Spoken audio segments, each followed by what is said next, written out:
Hola mi pana, bienvenido a un nuevo unboxing del Galaxy A33 5G, uno de los mejores dispositivos calidad-precio que vamos a encontrar en la gama media de parte de Samsung, así que si quieres conocer todos los detalles de este equipo que nos incluye, características y mucho más, quédate viendo el video hasta el final para conocer todo de este dispositivo, así que comencemos con el video.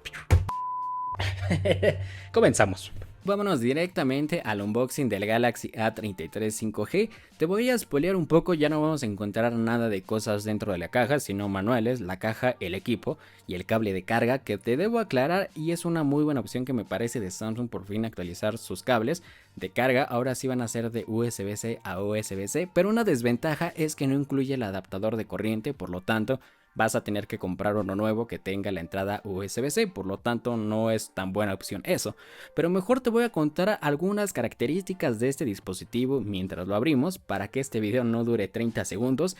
Y es que algo que me gusta de este dispositivo es la pantalla, ya que tiene una pantalla Super AMOLED de 6.4 pulgadas con resolución Full HD Plus y una tasa de actualización de 90 Hz, por lo cual vas a tener un contenido multimedia bastante aceptable. Pero antes de continuar con el video te tengo un anuncio muy importante mi pana, por si estás buscando un celular con buenas características a un precio bastante asequible. Tengo la mejor página web para ti y aquí vamos a tener a celularesbaratosybuenos.com.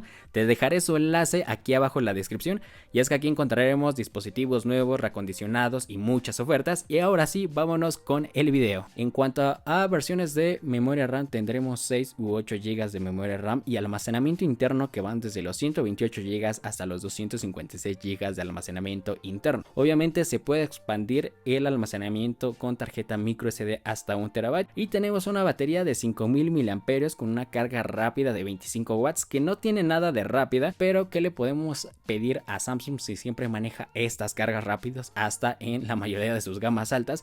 Pero bueno, algo que me llama la atención bastante de este dispositivo sin duda son las cámaras, ya que las cámaras traseras son de 48, 8, 2 y 5 megapíxeles y una cámara frontal de 13 megapíxeles. Eso debo decir que las fotografías en este dispositivo y videos son de muy buena calidad. Y otra cosa que debemos de resaltar es que cuenta con certificación IP67, tiene sensor de huella en pantalla y desbloqueo facial. Algo muy importante, también cuenta con conectividad 5G este dispositivo, por lo cual es una muy buena opción dentro de la gama media. Y en cuanto a precio, este Samsung Galaxy A33 baja mucho de precio con la salida de los A34 y A54, por lo cual se vuelve una opción de compra bastante asequible. Aún así, recuerda que el enlace de compra con la mejor oferta te lo dejo aquí abajo en los comentarios, y también de una vez que andas por ahí, comenta qué otras características o qué otras funciones quieres que probemos en el review de este dispositivo. Así que una vez dicho todo esto, nos vemos hasta el siguiente video.